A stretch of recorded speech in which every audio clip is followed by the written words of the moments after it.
Aliyah Boston Snubs Fever Humiliation with Caitlin Clark style take on Aces Physicality in Game 2. The 2025 WNBA season has been a roller coaster for the Indiana Fever.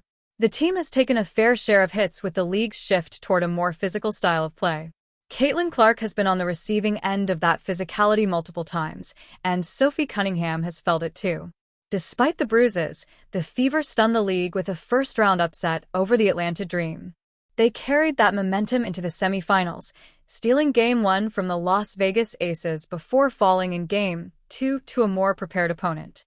After that opening win, however, Aliyah Boston struck a tone that echoed the fiery attitude of teammate Caitlin Clark. Speaking to the media during her post-game availability, Aliyah shrugged off the humiliation and kept her response lighthearted despite the 22-point blowout loss suffered by the Fever. When asked about the physicality in the game, she said, "Yeah, I mean it's how you look at it. Honestly, by the sum of the fouls and the way it was going, it looks like we were almost too physical, but yet at the same time, I feel like we have to be able to get that on the other end."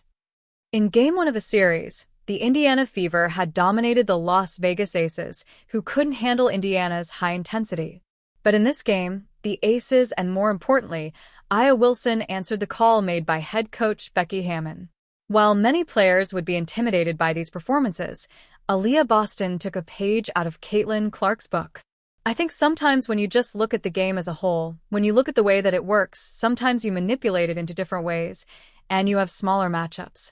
So, I just don't think it's really possible all the time for some of those smaller matchups to really do such a clean job of that. But hey, I'm here to hoop, so none of my business," Boston continued. Boston's words come from past experience. Caitlin Clark is famous for dealing with tough situations with a different level of calmness. Barring a couple of rare instances, she has never lashed out at a referee or a player despite being the one to face the most physicality in the league.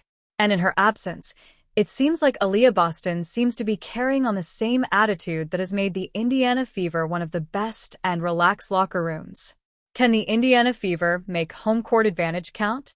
After splitting the first two games, the semifinal series between the Indiana Fever and the Las Vegas Aces is heading to Indiana for another 2 games, with the fourth one having the potential to be the decider.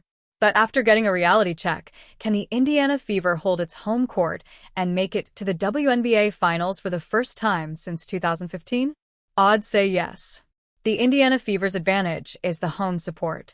While we're not saying that the Aces fans are not great, but the Indiana Fever's home support is at an entirely different level.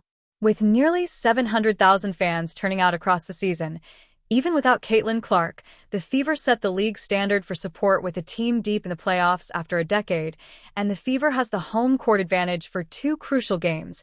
The atmosphere is going to be at a whole new level this time around. This intimidating crowd may lead to a slow start for the Aces.